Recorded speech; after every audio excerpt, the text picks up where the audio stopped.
Hello दर्शकों, आज मेरे जन्मदिन पर एक बायोग्राफी मूवी को एक्सप्लेन कर रहा हूँ। मुझे उम्मीद है आपको यह मूवी पसंद आएगी। यह मूवी जेसिका वाटसन की बायोग्राफी है, जिसने मात्र 16 साल की उम्र में नाव से दुनिया का चक्कर लगाया था। आप मुझे कमेंट करके बर्थडे विश कर सकते हैं या उससे भी अच्छा सब्सक्राइब कर सकते हैं। तो चलो शुरू करते हैं। मूवी की शुरुआत में हमें एक जेसिका नाम की लड़की बताई जाती है। जेसिका बताती है कि वह ऑस्ट्रेलिया से है, जिस कारण उसे नाव और समुद्र से हमेशा प्यार रहा है। वह अपने कुछ मज़ेदार पल शेयर करती है कि किस तरह वह परिवार के साथ पहली बार नाव में बैठी थी। इसी प्रकार के और भी पल शेयर करती है।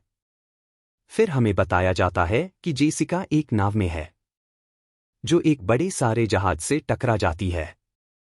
यह रास्ता बड़े जहाज़ों का नहीं था, परंतु मौसम खराब होने के कारण वह यहां से जा रहा था।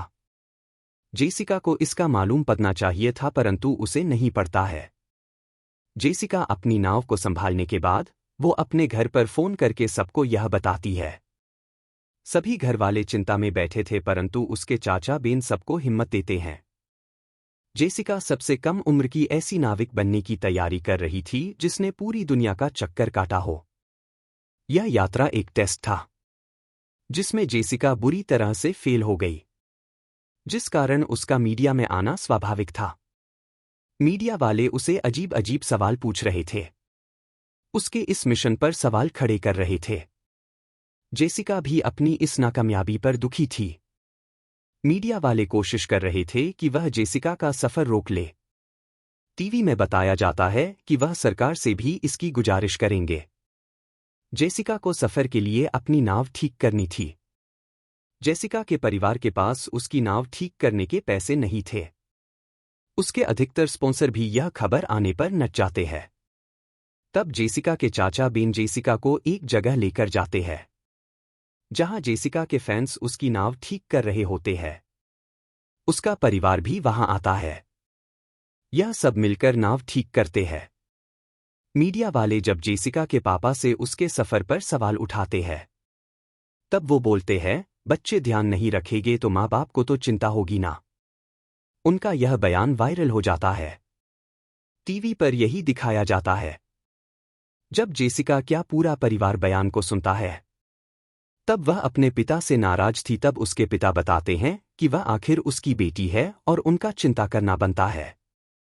जेसिका अपने मिशन के लिए सीरियस थी, इसलिए वह किसी की कहाँ मानने वाली थी। जेसिका की बहन एमिली उसे बताती है वह उसका लाइव ब्लॉग मेंटेन रखेगी। आखिर वह समय आ जाता है जब जेसिका को निकलना था। जेसिका के परिवार वाले उसकी नाव में सामान रखते हैं। जेसिका के पापा जेसिका को बोलते हैं कि तुम्हें दिन में 2 बार कोऑर्डिनेशन शेयर करने होंगे।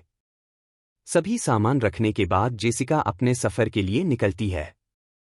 उसे आगे आने वाले 7 महीने ही नाव में बिताने थे। वह थोड़ा आगे जाने पर नाव का पाल खोल देती है। थोड़ा आगे जाने पर 2 लोग उसका निशान लगाकर यह जता देते हैं कि उसका मिशन शुरू हो गया है। हमें एक पुराना दृश्य दिखाया जाता है, जिस समय जेसिका अपने चाचा बेन की नाव बांध रही होती है। वह उनसे बोलती है कि मुझे आपकी तरह बनना है, अपने 3 बार दुनिया का चक्कर लगाया है। वह भी करेगी। और जेसिका को गए हुए काफी समय हो जाता है। वह घर पर फोन करके कोऑर्डिनेट्स बताती है। वह अपनी यात्रा में सही पड़ाव पर थी। उसके बाद वह अपना वीडियो बनाती है, जिसमें वह बताती है कि उसकी नाव में क्या क्या सुविधा और क्या क्या सामान है। वह अपने सफर में किसी भी जगह नहीं रुक सकती थी। रात में जेसिका का उसके पिता के पास फोन आता है, क्योंकि उसका रात में अकेले मन नहीं लग रहा था। तब उसके पिता उसे गाना सुनने का बोलते हैं। जेसिका यहाँ गाना सुनती है। जब तक आप मेरे चैनल को सब्सक्राइब कर दो, इसे मेरी बहुत सहायता होगी। जेसिका की सफर को 18 दिन बीत जाते हैं। जेसिका अपने पहले पड़ाव के पास थी। वह अपनी यात्रा करते हुए फिजी के नजदीक पहुंच गई थी। लोगों में उम्मीद फिर से आ रही थी। जेसिका अपना सेलिब्रेशन करने के लिए वह समुद्र से एक पानी की बाल्टी भरती है और वह पानी अपने ऊपर गिराकर सेलिब्रेट करती है। शाम को उसके लिए एक बड़ी चुनौती उसका इंतजार कर रही थी। शाम को वह मौसम खराब देखती है। वह घर पर फोन करती है क्योंकि उसके पास दो ऑप्शन थे। पहला, वह तूफान के बीच से जाए, जो कि खतरनाक था। दूसरा ऑप्शन था कि वह अपना राह बदल दे। घर से बेन उसे सलाह देता है कि वह तूफान के बीच से निकले क्योंकि दूसरा रास्ता बदलने पर भी तूफान की गति इतनी तेज है कि वह तुम्हें अपने अंदर जकड़ ही लेगा। वह उसे सलाह देता है कि तुम जल्दी से अपने सभी पाल बंद कर दो। जेसिका उसकी बात मानकर जल्दी से पाल बंद करने जाती है। उसे कठिनाई होती है क्योंकि तूफान की हवाएं चालू हो जाती है। कुछ देर में लहरें भी चालू हो जाती है। वह कठिनाइयों का सामना करते हुए पल बंद कर देती है। लहरों से पानी नाव में आ रहा था, जिस कारण वह नाव की केबिन को भी लकड़ी से बंद करती है। लहरों से नाव बहुत लहरा रही थी, जिस कारण जेसिका पर कोई सामान गिरता है और वह बेहोश हो जाती है। हमें एक फ्लैशबैक दिखाया जाता है जब जेसिका ने पहली बार अपने परिवार को दुनिया की यात्रा पर जाने की बात कही थी। उसकी मम्मी ने तब भी उसका सहयोग दिया था। सुबह जेसिका को जब होश आता है, वह अपने परिवार को फोन कर कर बताती है। जल्द ही यह बात मीडिया में भी पहुंच जाती है। वह जेसिका के घर में पूछताछ करने आ जाते हैं। जेसिका घर वालों से बात करके अपना वीडियो शूट कर रही थी, जो उसकी बहन एमिली की वेबसाइट पर लाइव चल रहा था। न्यूज़ वाले ज्यादा परेशान कर रहे थे तो वह उन्हें वेबसाइट बता देती है। वह भी वेबसाइट पर जाकर जेसिका का वीडियो देखते हैं। इसके बाद हमें क्रिसमस का समय बताया जाता है। किसी का के घर वाले क्रिसमस बना रहे होते हैं। वही जेसिका ने भी अपनी नाव को सजा दिया था। उनके घर में तो हंसी मजाक का मूड था, परंतु जेसिका वहां अकेले क्रिसमस बना रही थी। इसी पल जेसिका की बहन एमिली उसे बताती है कि उसका एक अच्छे कॉलेज में एडमिशन हो गया है। जेसिका इस समय अफ्रीका और अमेरिका के बीच में थी। जेसिका को गए हुए लगभग 80 दिन हो चुके थे। जेसिका के घर वाले बेन को विशेष ट्रीट देते हैं। हमें कुछ दिनों बाद जेसिका को कैप हॉर्न का चक्कर लगाते हुए बताया जाता है।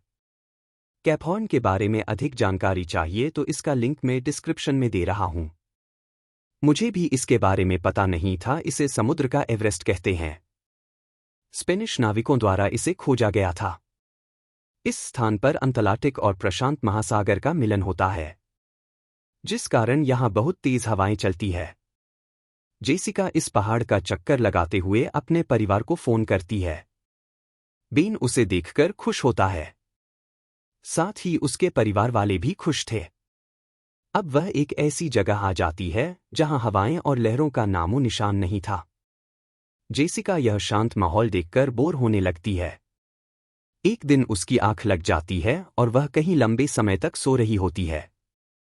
तब उसके चाचा बेन उसे जगाते हैं और उसे बुरा डांटते हैं क्योंकि वह उल्टी यात्रा करने लग गई थी। उस समय जेसिका अपनी हिम्मत हारने लग गई थी। वह बहुत निराश हो गई थी। ऐसे में वह अपनी मम्मी को फोन लगाती है। उसकी मम्मी उसे हिम्मत देती है कि तुम आसमान को देखो, हम भी वही कर रहे हैं। ऐसे हम एक दूसरे से जुड़ा महसूस करेंगे। जेसिका बात करते हुए भी रो रही थी। इस मूवी में जेसिका की मम्मी ने उसका बहुत साथ दिया है। जेसिका नाव में जाकर अपना वीडियो बनाती है। उसे दोबारा हिम्मत आती है। यहां हमें इस मूवी में एक गाना देखने को मिलता है। आप मेरे चैनल को सब्सक्राइब कर दो। मेरे लिए 1000 सब्सक्राइबर पूरे करना दुनिया के चक्कर काटने जितना मनोरंजन होगा। आप मेरी इसमें सहायता करें।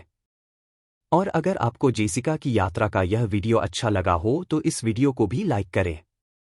अब हमें कुछ सामान्य दिन दिखाए जाते हैं। उसके बाद हमें बताया जाता है कि जेसिका को अपनी नाव में एक दरार देखने को मिलती है। जेसिका उस दरार को सीमेंट से भरती है। यहां हमें एक फ्लैशबैक सीन दिखाया जाता है जिसमें बेन जेसिका को सिखा रहा होता है कि किस तरह हवा का सहयोग दे, उसके विपरीत दिशा में न जाए। जेसिका अब अपने घर से बहुत दूर नहीं थी, परंतु अब इसे एक बहुत बड़ी समस्या का सामना करना पड़ेगा।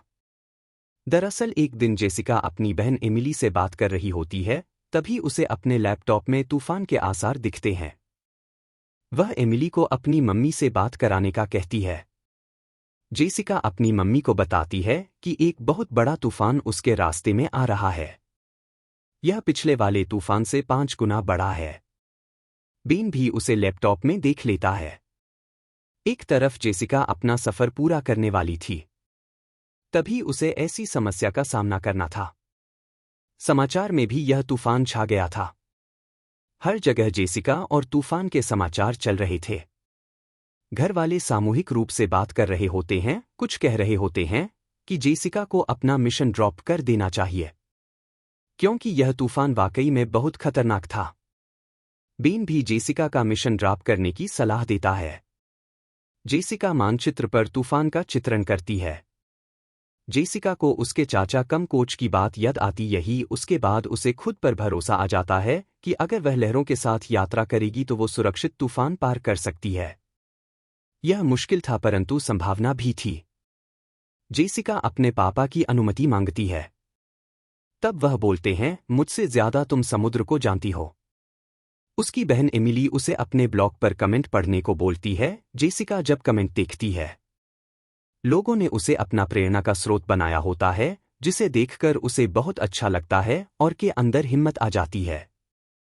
वह अंत में फैसला करती है कि वह इस तूफान में जाएगी, और इसमें उसके परिवार की पूरी सहमति थी। उसकी छोटी बहन बाहर जाकर मीडिया वालों को यह बता देती है। मीडिया वाले भी सब हैरान थे क्योंकि यह तूफान वाकई बहुत खतरनाक था। जेसिका उस तूफान की अंदर जाती है। धीरे धीरे वह तूफान और खतरनाक हो जाता है। हर जगह समाचार में यही चल रहा होता है। एक बड़ी लहर आती है और वह जेसिका की नाव को पलट देती है। उधर घर वाले भी परेशान होते हैं, उनको कोई समाचार नहीं होता। जेसिका का वॉकी टॉकी भी काम नहीं कर रहा होता। लोग अनुमान लगा रहे होते हैं कि जेसिका मर गई होगी। जेसिका की नाव में हवा थी, इसलिए वो डूबती नहीं है। वह सीधी होकर पानी से बाहर आ जाती है। जेसिका अपने घर वालों को यह खुशखबरी देती है। घरवाले बाहर जाकर मीडिया वालों को यह खुशखबरी देते हैं। जेसिका वह लड़की बनने वाली थी जिसे सबसे कम उम्र में समुद्र का चक्कर काटा। अब जेसिका अपने शहर आने वाली थी। काफी सारे लोग उसका समुद्र के किनारे इंतजार कर रहे थे, इसमें उसका परिवार तो था ही। जेसिका जैसे जैसे पास आ रही थी, उसके चाचा कम उसके कोच भी नाव में आते हैं। वह उसे सल्यूट करते हैं। जैसे ही जेसिका अपनी फिनिश लाइन पूरी करती है, सभी नाविक और लोग तालियां से उसका स्वागत करते हैं। वह स्टेज पर आकर अपने चाचा के बारे में 2 शब्द बोलती है। मूवी के अंत में हमें असली जेसिका वाटसन के सीन दिखाए जाते हैं, जिन्होंने सच में इस यात्रा को पूरा किया था।